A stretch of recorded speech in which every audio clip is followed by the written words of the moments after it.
Chris Cooney, President of Metro South Chamber of Commerce. My pleasure to welcome you here. This is the 14th month of COVID resource and recovery Zoom calls, if you can believe it. I've abandoned the weekly designations because we're now into months. This call is being recorded and will be posted on the Chamber's COVID recovery resources page at metrosouthchamber.com.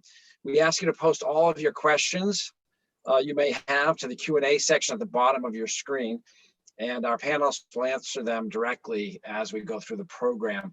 I know a lot of folks have had questions on the RRF, which is restaurant-focused program. I want to thank the Mayor, Susan Whitaker, Margaret Laforce of MOBD, and Eli Spyhu from the SBA for their help with answering these questions that are being asked. I also want to thank our partners who have been promoting these weekly calls. And I'm going to ask Emma to post a listing, but they are numerous in terms of business organizations throughout the region. In addition to the updates we will receive from the Mayor, MOBD, and SBA, we will celebrate two extraordinary businesses. As many of you know, the month of May is Small Business Month.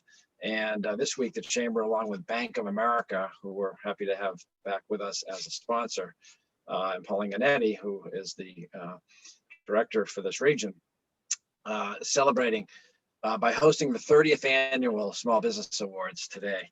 Although COVID-19 has caused us to pivot to Zoom, we're delighted to persevere and recognize an entrepreneur who combined her personal experience and entrepreneurial spirit to create a product that delights her customers of all ages. In addition, a little later in the hour, we will recognize a person who built a successful business that has grown dramatically this year, in part because of virtual work and the pandemic.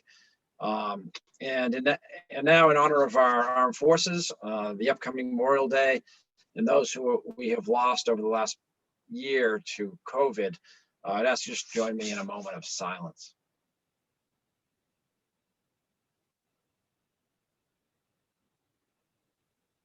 Thank you very much. So, as we turn the calendar to May, we're happy to celebrate Small Business Month, and we're happy to have with us the Mayor of Brockton, who has been spending a lot of time with business, as I know, in the last year, but in particular last month, as building and construction weather is upon us. I've seen the Mayor just recently out with some developers and investors from north of Boston, looking around at different sites. Mayor, welcome. How are you, and what can you tell us about the prospects? Yeah, no, Chris, good afternoon. Great to see everybody. Director Orrall, thank you for your service for the Commonwealth, and for the two recipients, well-deserved. And this is just a great day here in the City of Champions. So let me start with the metrics like I do every other Friday. We have lost 430 residents to the deadly virus known as COVID. We're almost 14,000 total cases, 13,932. And 169 active cases. But the good news is we are downgraded now from a red classification to yellow this week. And we haven't seen that in several months. So we'll continue to work together and mitigate and minimize the spread of the virus, and also roll out the vaccine. First in the Commonwealth, last Thursday and Friday, we did clinics at Brockton High School, which is the largest public high school east of the Mississippi. And now we're going to transition and pivot over to our middle schools. So we are, as you said, Chris, we're poised for really wonderful things here in the City of Brockton. So as you indicated, we had a really big investor in the Commonwealth come to Brockton. It was supposed to be an hour meeting, and it was 2.5 hours, and we did a walking tour, and it was great. And I felt really good after that meeting. Yesterday, we had a press conference with the EPA and with Congressman Luncheon. Brockton's a recipient of a $250,000 grant, $250,000 for the Corcoran Building on Montello Street. Wow. So we're gonna do some due diligence and minimize any contaminants there, and then dispose of it. And it's ripe for development, as you know, Chris, right on the transit line right there. So we have to continue to market Brockton. Brockton is a business, right? It's just it's the people business, the government business, but we have the right people in place, and it starts with our partnership with Metro South Chamber of Commerce and all the partners there, and great businesses, and we have to continue to add to the base, not subtract. So I'm the biggest cheerleader about Brockton. Some people don't even know, but the Milton Museum just relocated downtown Brockton. So you don't have to go to Isabel Stewart Gardner or a Museum of Fine Arts if you want to see a Renoir or Picasso or Remington or Whistler. Just come downtown Brockton. I did an interview with NECN just the other day about Brockton Beer Company. It's coming downtown Brockton. And NeighborWorks is, as you see the former Kresge building in Sycamore Grove now, that is a beautiful location. So I say, welcome to Brockton, come to Brockton. We want to partner with you. We want to see you flourish. And again, the two recipients today are two really wonderful examples of local businesses that are thriving because they do it the right way. So kudos and congratulations. And again, I appreciate your time today. Thank you, Chris. Thank you, Mayor. And I have to bring up Keiko's her background, which is the Campanelli Stadium. So baseball season is upon us. We expect baseball to return. Any news on the Shaw Center? I know you've had good news in the past. The roof got fixed. A lot of things got put into place because we needed it for COVID. Will that renovation continue? Absolutely will. So we will be the recipient of almost $36 million under the Rescue Plan Act. It's going to be spread over 2 years, 18 and 18. We've already put almost $1 million, which was reimbursed 100% under the CARES Act fund, which is great. And we're using as the vaccine clinic.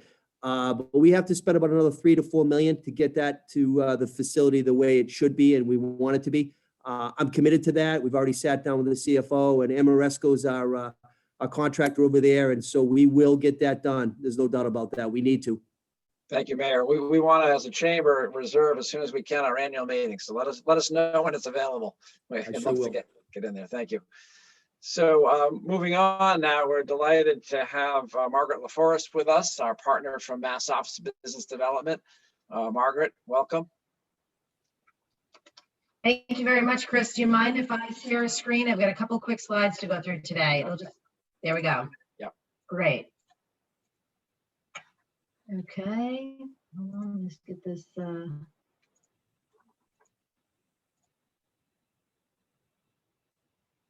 How's that? Yep, we can see it.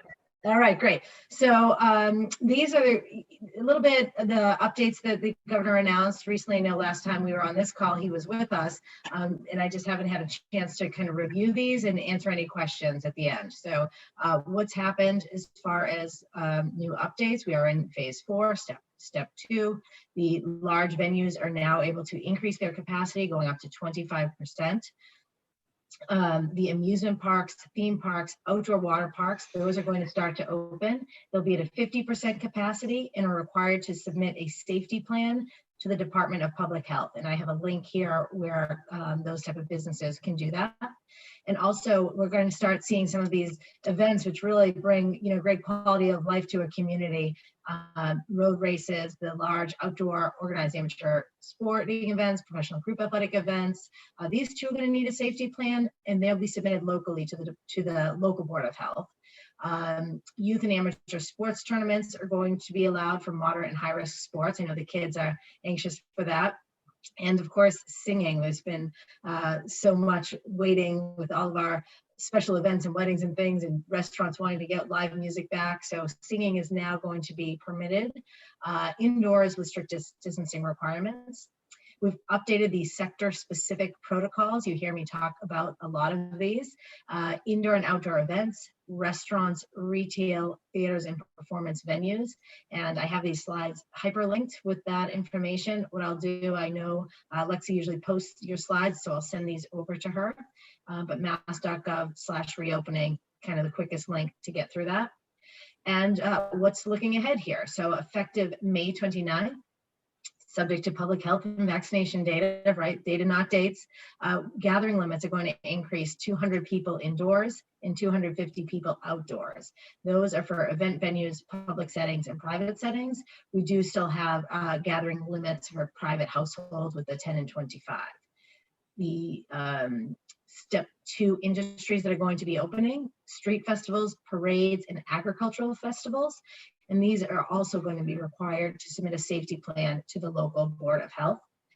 Bars, beer gardens, breweries, wineries, distilleries, they're going to be following the restaurant sector-specific protocols.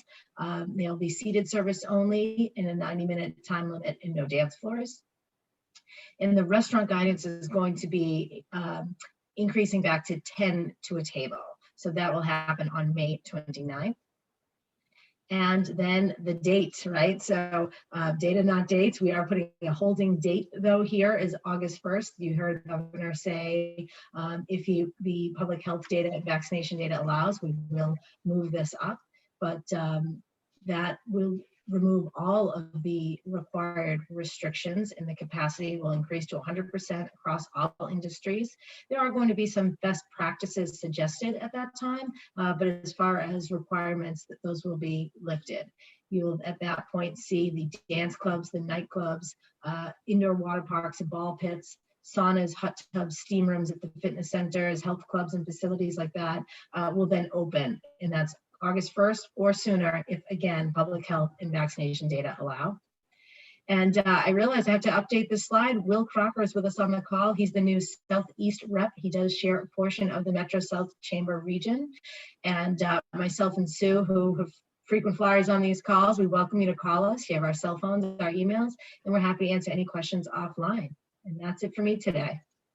Thank you so much, Margaret, and thank you for mentioning Will. It was great to meet with him a few weeks back, and he is a Cape Cod native and covers some of the communities up here from Mass Office of Business Development, including Easton and East Bridgewater and a couple of other towns.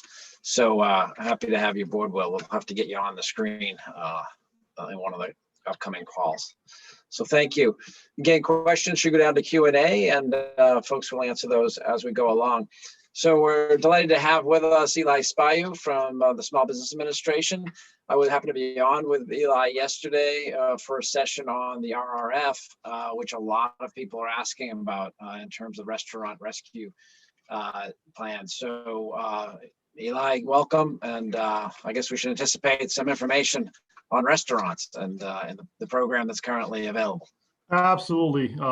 Chris, thank you again for having me on this call. Thanks for putting this events together. You know, I want to start by congratulating the two, businesses getting recognition today. You know, wish you continued success, and feel free to reach out to me personally if we can do anything for you here at the SBA. Chris, I'm going to share a couple of slides real quick because, you know, I get excited when I talk about numbers. And we do have numbers, you know. If there's one thing that the government has is, you know, data. But this is good numbers. So, you know, let me share a quick update on the PPP activity and where the program stands here in the state. So first and foremost, you know, as you may know, the funding for general, you know, lenders, what we call traditional lenders, has ran out on the PPP loan program. So we only have a handful of community financial institutions here in the state, you know, still taking applications. If you have not applied for a PPP loan, you feel you're eligible, whether it's a first draw or a second draw, reach out to me directly. I can connect you with somebody who will take your application. We have about $7 billion left, but again, not every lender is taking applications. So reach out to us here at the district office. We will connect you with a lender who may be able to process your application. We did share with our lenders, you know, that loans that are in pending status, that lenders have submitted before the funding ran out, right? So we allocated a portion of the dollars for those loans that were pending. So anything that is, you know, requires further research, it's still pending validation on our system, is going to get purged on Monday. So there's going to be some folks with pending applications that are going to need help. Again, if you are one of those small businesses, you know, feel free to reach out to us here at the district office. We will try to find a lender who's willing to work with you. But, you know, this slide tells you, you know, a great story. We've got, you know, almost 94,000 small businesses who received PPP assistance here in the state for, you know, close to $6.7 billion. And as you see here on a national level, I mean, we're talking between 2020 and 2021 combined, you know, the Small Business Administration with our lending partners, we were able to put, you know, $782 billion in the balance sheets of small businesses across the country. So truly a great achievement, you know, by far, in my opinion, the best, you know, public-private partnership we have seen in the recent, you know, history. So I do want to remind folks that forgiveness is still ongoing. The PPP loan program is both, it's a two-step process. So you apply for the loan, but it's a convertible loan into a grant. So you apply for forgiveness once you've spent the money for eligible purposes. Just wanted to share with you that of the loans, of the 5.2 million loans approved last year, 3.1 million loans have been forgiven. That's close to, $257 billion. And you see here that amount that was not forgiven for whatever reason, right? It's less than $1 billion.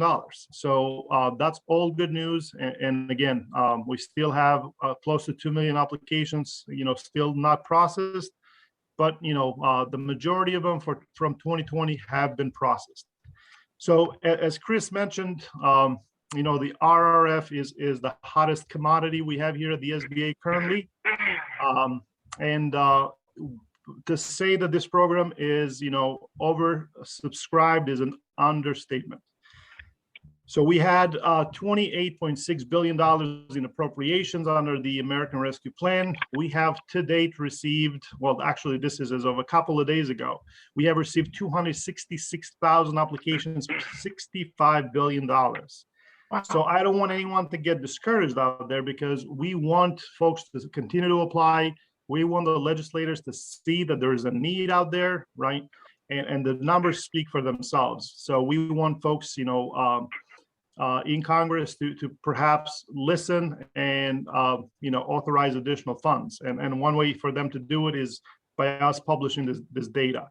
But this program is very easy, very streamlined. Unlike the PPP loan program, this is a grant from the beginning, right? One application. And it's very flexible,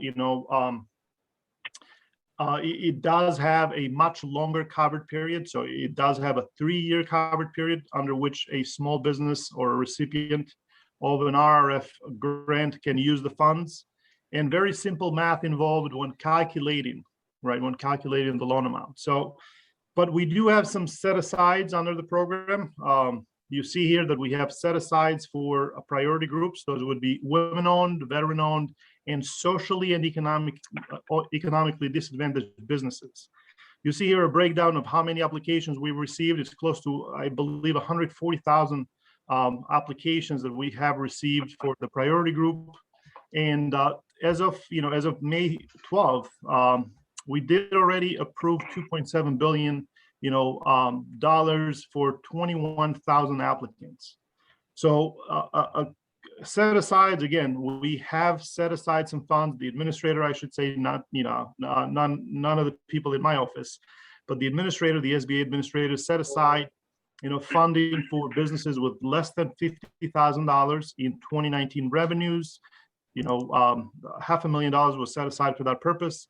We set aside, I believe, $5 billion for businesses with revenues between of less than 500,000. I'm sorry, in 2019, and those businesses with the revenues between $500,000 to $1.5 million, we had $4 billion set aside for those businesses. So $9.5 billion in total.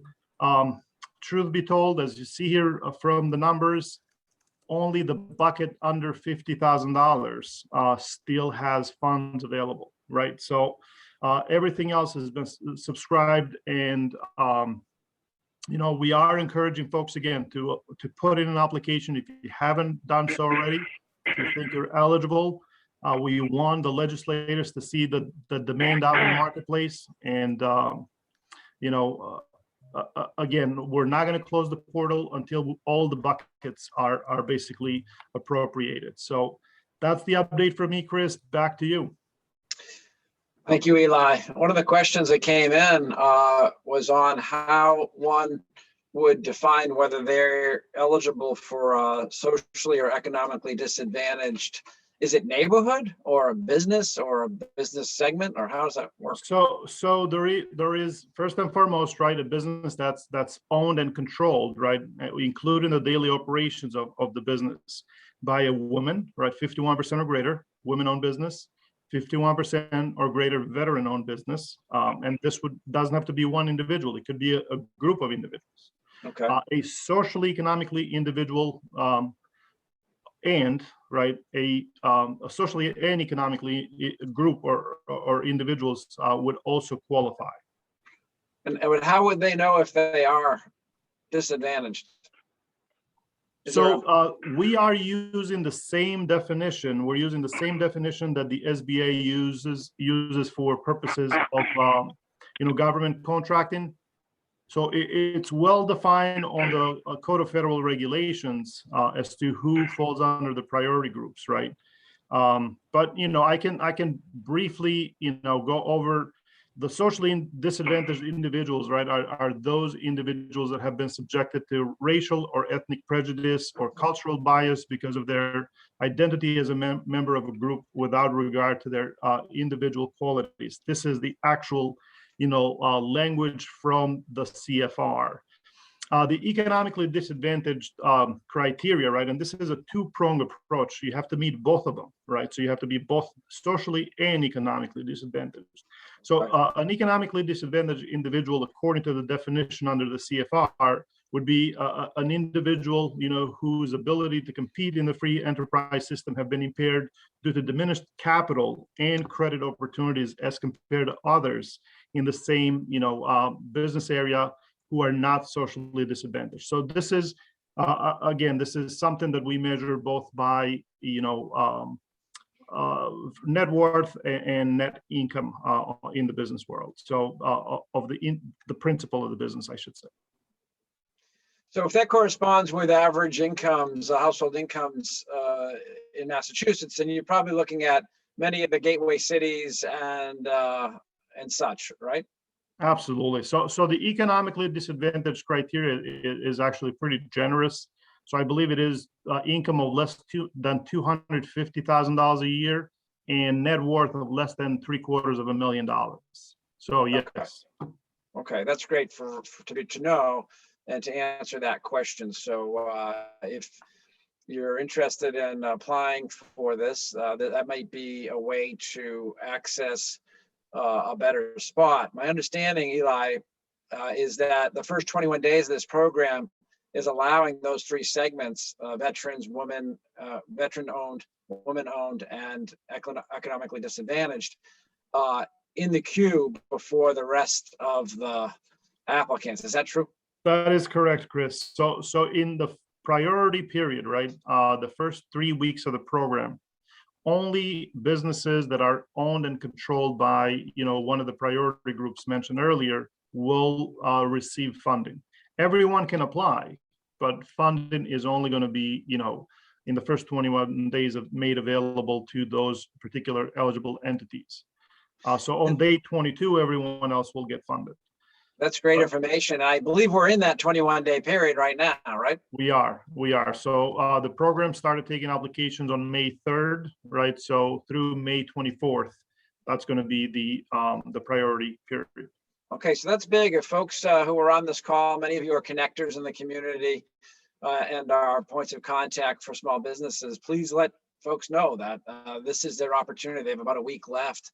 If they're in a gateway city or they meet that criteria, especially under 250,000 and a lower net worth, if they have a cafe or a restaurant or a drink bar or whatever in that industry, they would be better to get their application in sooner than later. So thank you, Eli, very much for that update.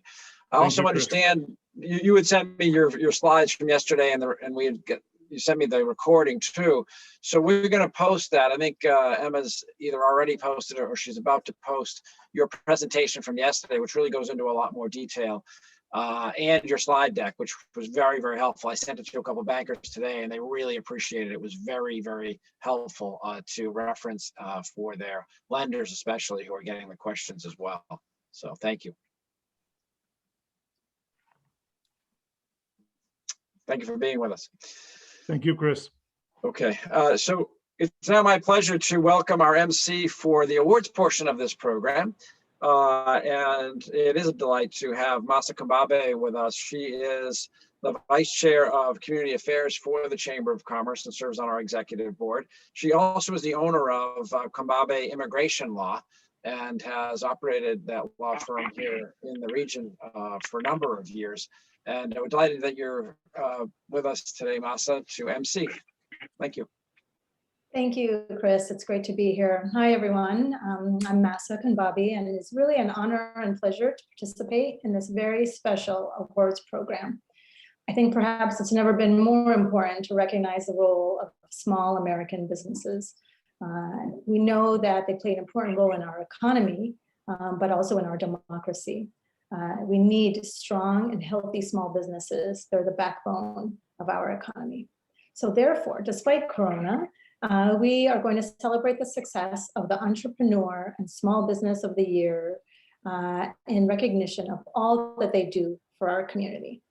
Now, National Small Business Week was created in 1963 by President John F. Kennedy to honor small business owners and to recognize the value that they bring to America.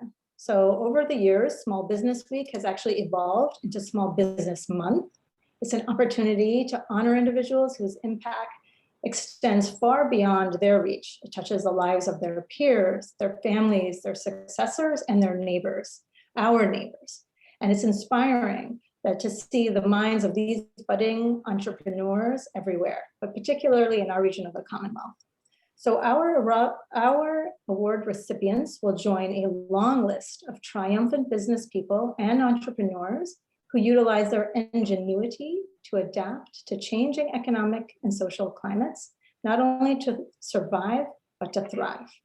And as an immigration attorney, I've had the privilege of working with a wide variety of businesses in this region, yet I'm always mesmerized and humbled by the diversity, the education, the skills, the experiences of people behind these enterprises. Their stories are so varied and fascinating. It actually reminds me of a verse from the Holy Book of Quran of, "O humankind, surely we created you of a male and female. We've made you into races and tribes that you may get to know one another." And I think we're fortunate that we have that diversity here in our region. Now, these small businesses have made it possible because of their success has been possible because of those who believe in them. And the Bank of America, who is our sponsor today, is a bank that believes in many small businesses. It is what helped grow it from a bank making loans to underserved immigrants to the second largest bank in America with more than $2 trillion in assets and over 2,500 locations. Now, the Bank of America serves 3 million small businesses and employs more than 200,000 people. And so we're very happy to have with us today the long-standing Small Business Awards sponsor, the Chamber Director, Paul Angenetti, Senior Vice President with Bank of America, who's going to introduce our keynote speaker. Paul. Okay. Thank you, Masa, for hosting the program. And Chris, thank you to you and the Chamber for the opportunity to sponsor this for what I believe is somewhere close to 25 years in a row. We're very proud of that.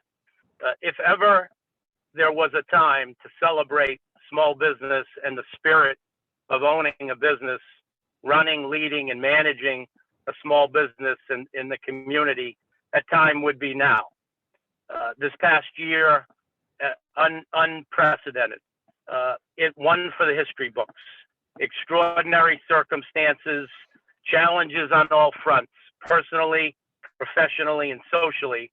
And no question, many business owners at ground zero. In the eye of the storm, tested like never before. In my 30 years at Bank of America working with business owners, I've never been more impressed.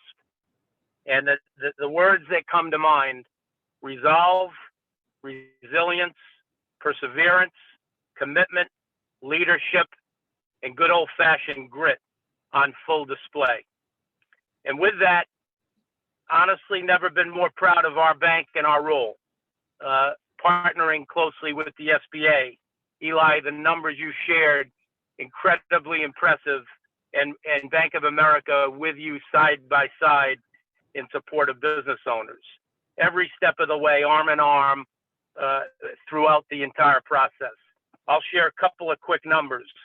Bank-wide, nationally, we did 500,000 PPP applications for total funding of about 40 billion with a B, $40 billion. My local team, Southeastern Mass, Greater Boston, we did 350, totaling $225 million. We did that in the span of about a few weeks, couple of weeks. Hard to imagine, and what an amazing chapter in the history books. And the good news, there's light at the end of the tunnel. We're getting back to some sense of normal. And today is a bit of a celebration of that. Here's to new beginnings. Certainly want to congratulate the nominees and the award winners. But today is an opportunity to celebrate all business owners everywhere. You have so much to be proud of. And I can tell you on behalf of Bank of America, my team, our bank, we were proud to be with you throughout, because this one does go in the chapter in the history books. It is my pleasure to introduce our guest speaker, Keiko Matsudo Orrall, with a very impressive resume. Keiko is the Director for Mass Office, Travel and Tourism, the Chair of Mass Marketing Partnership and Restaurant Promotion Commission, serving all aspects of tourism in the industry, promoting Massachusetts on a global stage. Keiko serves on the board of Discover New England, Brand USA Advisory Board, a member of the White House Initiative for Asian Americans. Prior to that, was a Mass State Rep serving 4 terms. Keiko, we're honored to have you. Welcome, and thank you very much for joining us. I'll turn it to you. Thank you so much, Paul, and thank you to Bank of America for sponsoring this important event. Thank you, Chris, and Chamber Board members for the invitation to be with you today. It is an honor to be with these small business owners and to celebrate their achievements throughout this challenging time. I'm going to walk you through a very quick deck where I'm going to explain a little bit about what our agency does, the Mass Office of Travel and Tourism, and how we can work together to help the economy in the Metro South Chamber region. So I am the Executive Director of the agency. We are based in Boston, and we have been working remotely since the pandemic began. I am physically not at Campanelli Stadium. I'm happy to be here in the City of Champions, but I reside in Lakeville, Massachusetts. The Office of Travel and Tourism is the marketing arm of the Commonwealth. We market to domestic and international travelers, and we share what a great state we have. We have sports and film as well as tourism under our umbrella. Our key collaborators are our regional tourism councils, and you'll hear a little bit more about that as we go on. The list is there as far as our state tourism groups that we partner with. And then our state government partners, the Joint Committee on Tourism, Arts, and Culture is the key partner in the legislature. And I know that on the call, we also have Senator Michael Brady as well as Senator Walter Timmelty's office. We want to thank them for their support of the chamber as well as the Office of Travel and Tourism. The other state agencies that are listed are long. The effects of tourism, travel and tourism are wide. Our key collaborators on the national stage are the U.S. Travel Association, the National Council for State Tourism Directors. Regionally, we work with our Discover New England partners, and that is a regional effort between Connecticut, Rhode Island, Maine, New Hampshire, and Massachusetts. And then we work with the other regional associations that are listed. And then internationally, we work with Brand USA, which is the nation's destination marketing organization, as well as the 66 or over 60 consular corps who are based in Boston, and they're representing multiple countries from around the world. Our visitor numbers in Massachusetts, typically we have 30 million domestic visitors annually. These are 2019 stats, so it's a little bit, it's going to be different moving forward, but we're looking forward to getting back. 1.8 million overseas visitors. Our top customers are Canada, UK, and Germany. And Massachusetts has consistently ranked about 16th as far as domestic and international traveler spend. So here are the stats on our numbers for direct spending. It's a big business, it's an important business, and as the pandemic has shown, we really do, tourism matters, hospitality matters, our restaurants matter. It's all part of our quality of life. Where do they come from? Massachusetts residents are the #1 source of visitors, people traveling to visit family and friends. And the New England states, of course, and our drive market are our best customers. In Plymouth County, we have a traveler spend over the past 5 years of $3.5 billion. And that's generated $350 million in state and local taxes. The travel impact of COVID-19 is dramatic, and you can imagine. This is a slide deck from Logan Airport that notes the steep cliff that we saw, and yet we are seeing some signs that we will be moving forward, continuing to get back to where we were, because we were in a very, very strong position. With vaccinations and things moving forward, we're remaining hopeful, and the travel industry is incredibly resilient. Recovery efforts, some of those have Margaret has touched on, and I'm sure that some of these will be familiar to folks, but the Mass Growth Capital Business Relief Grants, these were all programs that were set out to try to help our small businesses. The Cultural Organization Economic Recovery Grant Program, Local Recovery Grant Planning Grants, Regional Pilot Grants, all kinds of grants. The Paycheck Protection Program, Shuttered Venue, and then we've heard about the Restaurant Revitalization Fund. All of these folks and our agency too is here to help support the small business community. As I mentioned before, my main partner, the folks that we normally work with, are the regional tourism councils. There are 16 set in statute, and each one of those, they market their unique region of the Commonwealth. So for instance, the Berkshires is a unique area. They market the Berkshires.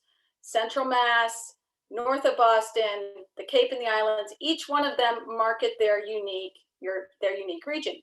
We as a state market the overall state of Massachusetts. Because of the pandemic, we have broadened our reach of partners, and because we've had great opportunities to really pull together what we can do as far as government to help with recovery. One of those is the marketing grants that we just recently announced, over 59 awards totaling almost $1.6 million for marketing grants. Metro South received a marketing grant, working to use that funding for website build out, social media promotion. And those are the kinds of things that we see that with a little bit of help, you can have a lot of influence. And so we're thrilled that we were able to help in that way and really respond to what we heard on calls with Secretary Keneally. So our partnership is with the various chambers now, economic development councils, not just the regional tourism councils, but our main streets and our local firsts.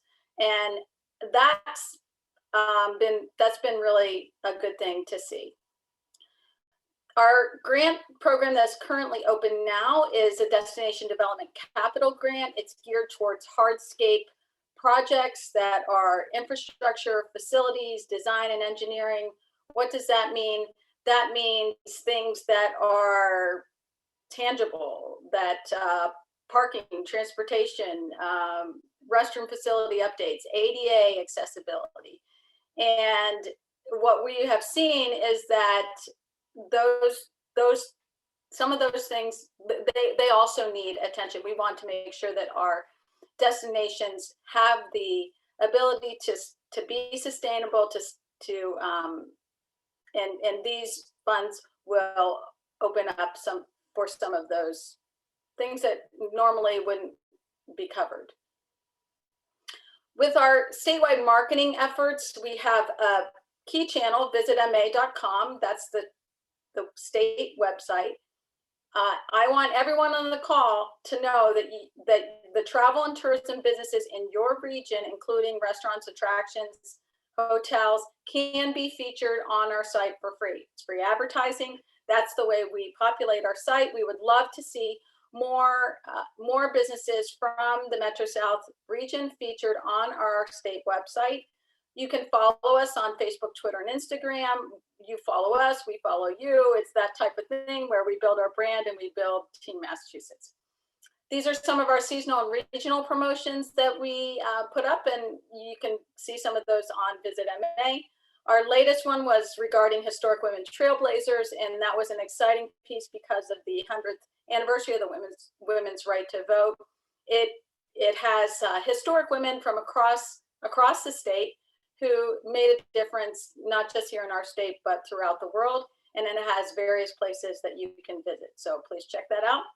Our film office is also part of the Mass Office of Travel and Tourism. And this is a feature film that was filmed here in Massachusetts. You may have seen it, and that's an exciting thing. We have currently a very broad scope of things that are in production. One of them in the Metro South area with Randolph and Brockton. And again, there's so much interest in working here in Massachusetts. One of the things that we are especially proud of within the Mass Film Office is a diversity initiative where we're working to make sure that there is education and access to the film and TV industry for underserved communities. And so we have a 8-part series that we put together just to help people understand, how do I get involved in the TV and film industry, from hair and makeup to set design. So that's been an ongoing initiative. Major sports is also under Office of Travel and Tourism. So we have the Labor Tennis Cup coming September 21, and Worldwide Wrestling Entertainment, a new college bowl game. Fenway Bowl is set to launch in December. And then we have the Northern Trust, NCAA Men's Frozen Four, US Open, and we are in the running for the World Cup Soccer. So please stay tuned. We're crossing our fingers, and we're hoping that will move forward. I'm going through quickly because I have so much to share, and I want to get to some of the things that you can take away from this time together. The My Local MA campaign was launched at the end of August, beginning of September, as an effort to change our focus as an agency. So typically we're going out to our regional states, New York, Connecticut, New Hampshire, Pennsylvania. We're trying to get people to come to Massachusetts to spend their money. We love our international friends. We love for them to come to Massachusetts and experience all that we have to offer. Because of the pandemic, that we had to change. We changed that. And so we decided to do a statewide effort to say local matters. Shop, eat, and travel local. Please explore your own backyard. Please go and support your friends and neighbors. Please put your money right where your heart is. Right here in Massachusetts, that's our tagline. How does it work? We're asking people to pause and think before they make a purchase or a travel decision, and to give them a good reason to choose local. So we know that for many, many months, we've been sitting on the couch. It's very easy to click and order, and we're asking people to pause and think. You can really make a difference. Your decisions can make a difference. So we have a statewide message, 107 million impressions and growing. We have partners with Logan and Red Sox, and we have billboards everywhere. And we're trying to get the message out that you can be part of a movement similar to the Amex Small Business Saturday type of Business Saturday. We're asking people to statewide to join the movement, My Local MA. This is some more of our pieces, some of our print. These are some of our taglines: show Main Street some love. Local is more than a place, it's who we are. And those, you're going to see more of this print and this type of advertising, because the campaign will continue through September. So we believe that we have a strong message. It's not a hard message to understand, and many chambers have that message already going. Our effort is to support you at a statewide level, to support your efforts. So here's some more examples of how folks can be a part of it. And now it's time for a short, very short commercial break.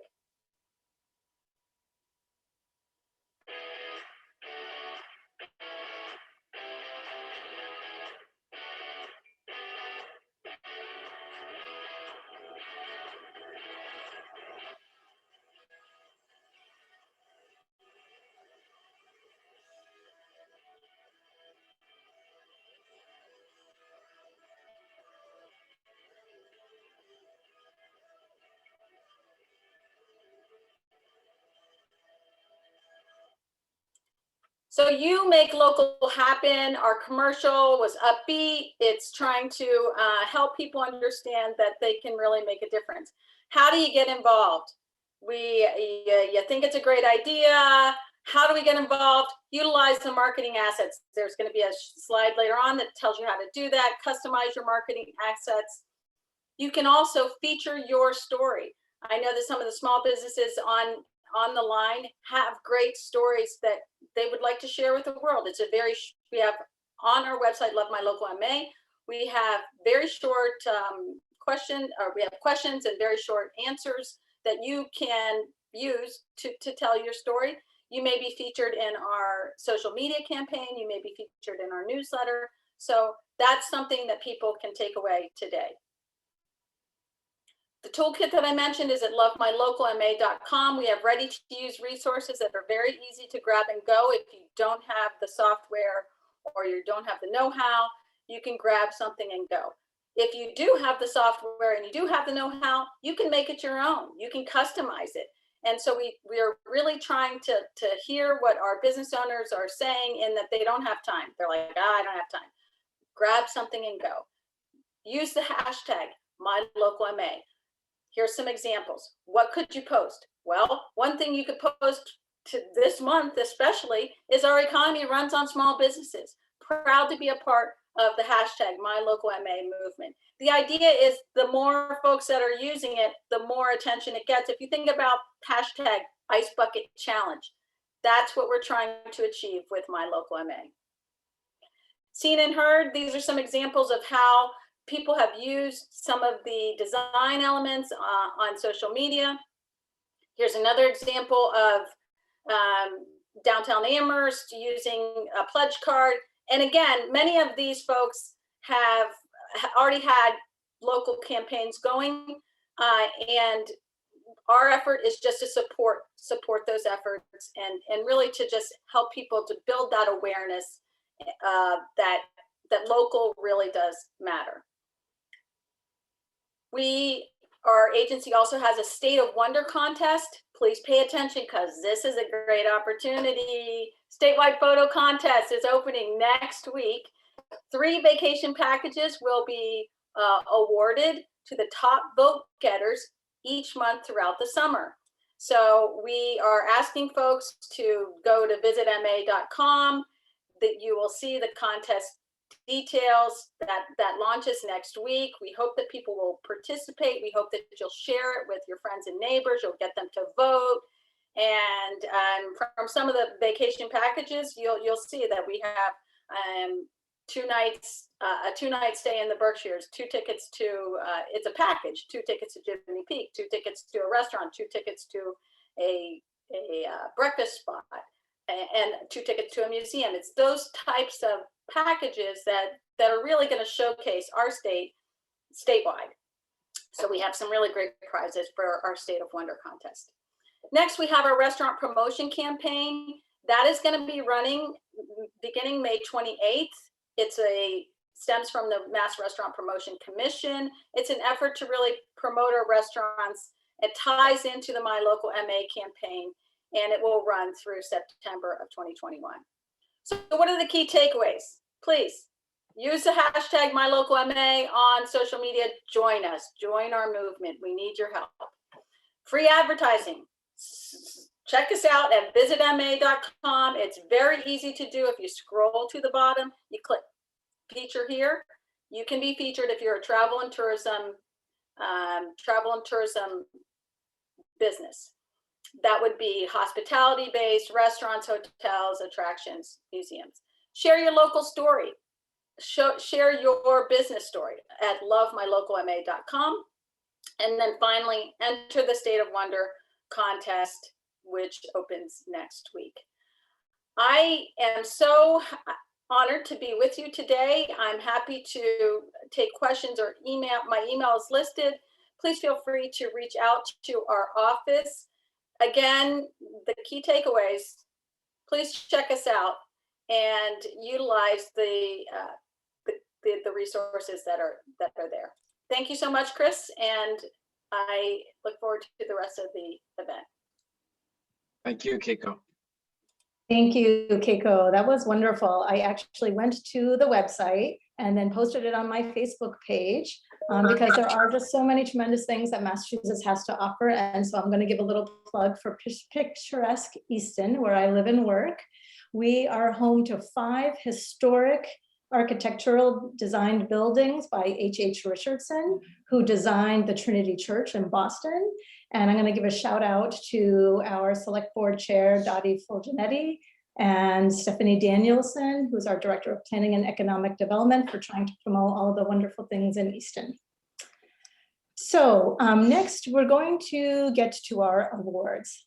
Today, the Chamber and Bank of America are pleased to celebrate business achievement with the presentation of the 2021 Entrepreneur and Small Business of the Year Awards. We want to thank all of those who submitted nominations for these awards. There were many strong candidates, and it was a very difficult decision this year. The nominating committee looked for companies that balance success with a commitment to the community, and each nominee is rated based on 5 criteria: the number of employees, their staying power, growth, social responsibility, and innovation in their process or their product. And to meet just a few of these criteria is really a significant accomplishment. So I congratulate all of the nominees. So first, our Entrepreneur of the Year Award.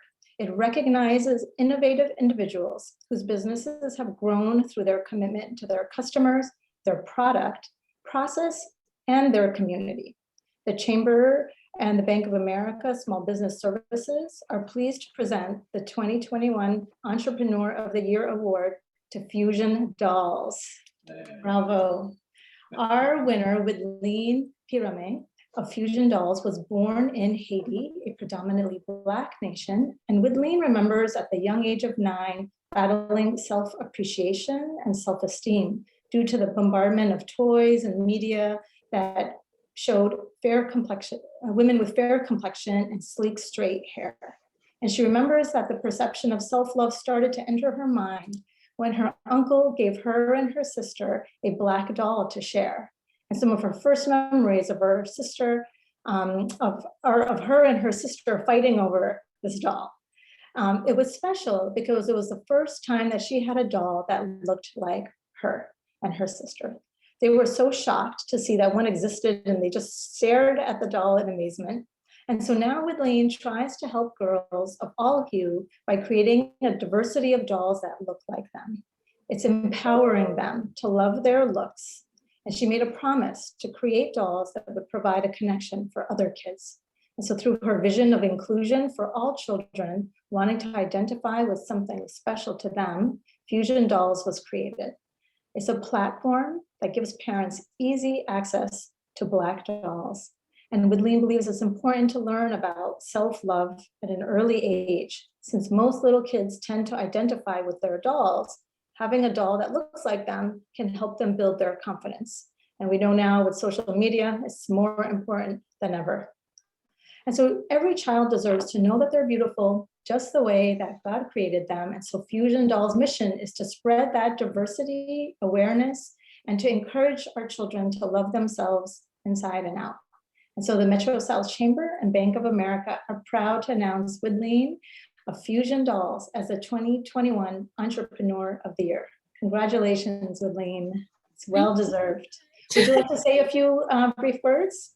Yes, thank you Please so show much. us your award too, by the way. Yes, can you see it? Oh, you can't see it because I have a background. You put it in front of your face for just a moment, we'd be able to can see you it.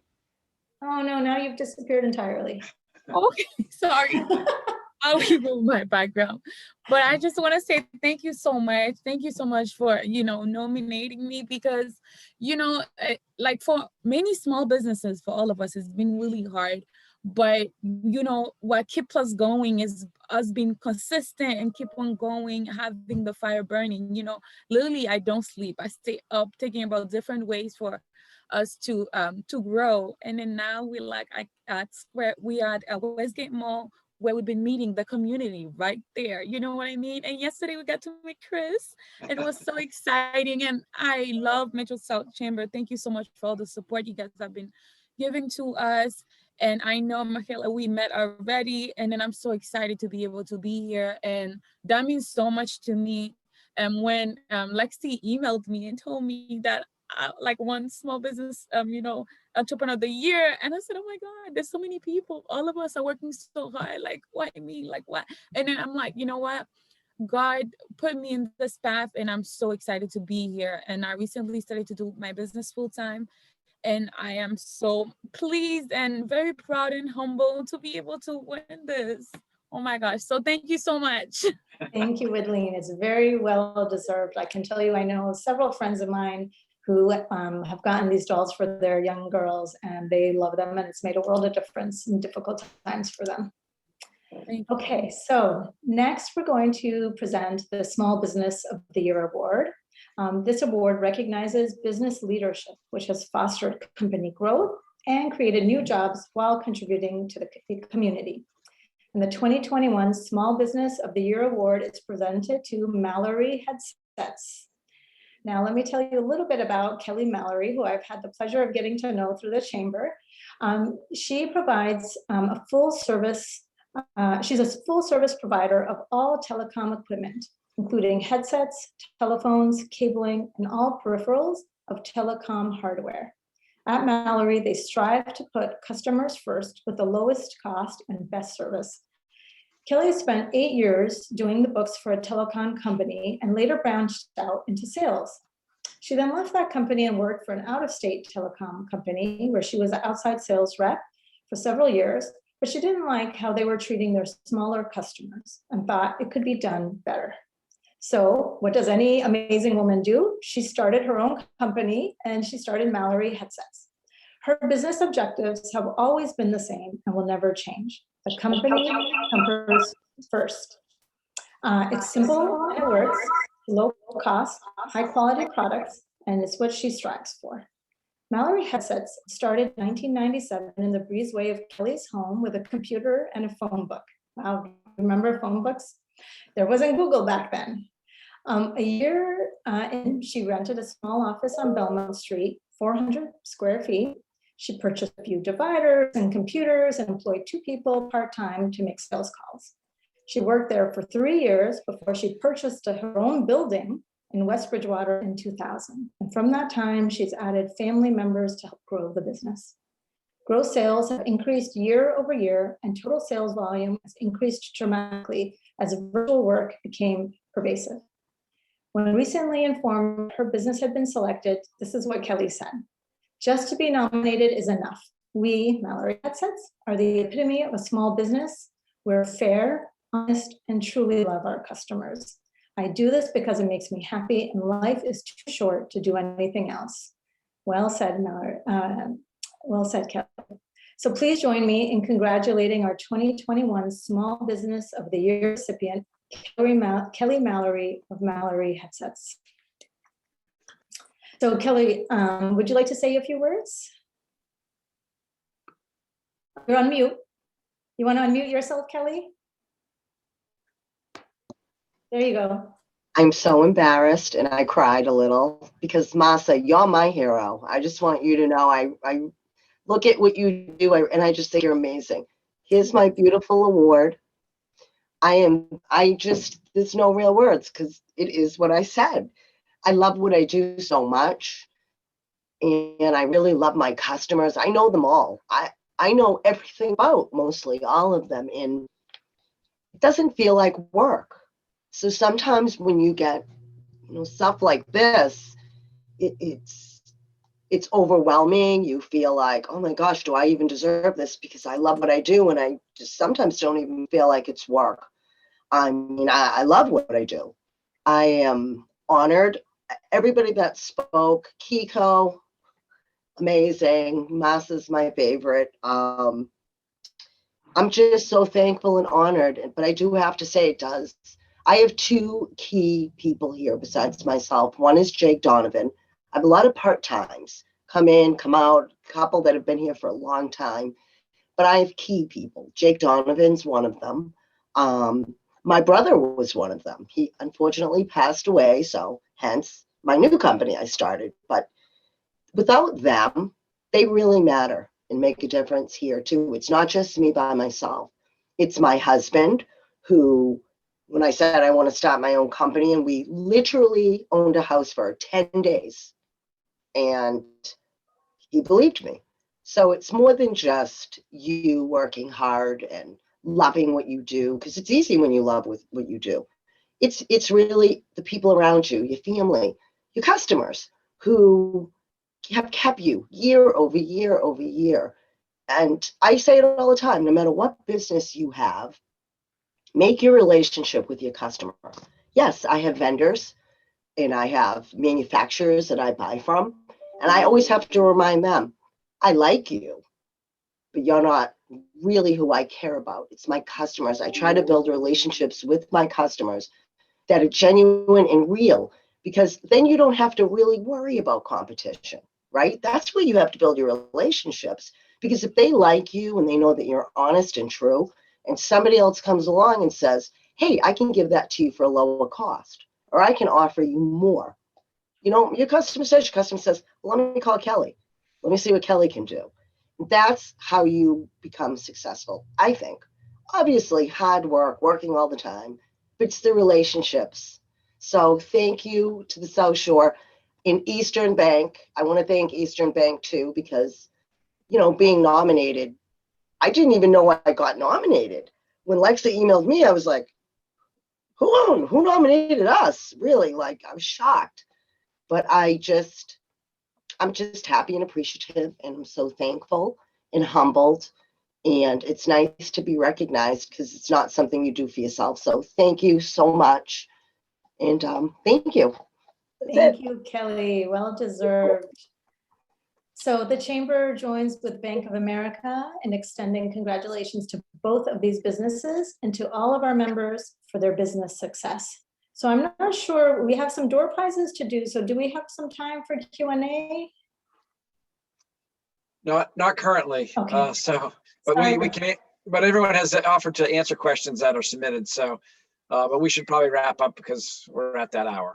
Okay. So yeah, send your questions in, and I'm sure that Widline and Kelly and Keiko would be happy to try to address them. And so for our door prizes, we randomly select one company to be highlighted in the action report. And this month, let me see, I can't find who it is here. Was that selected? Let me look. Sorry, it might be in my little chat box here. Oh, there it goes. Sorry, everyone. Highlighted winner, Lisa Mullen of OCES. So congratulations.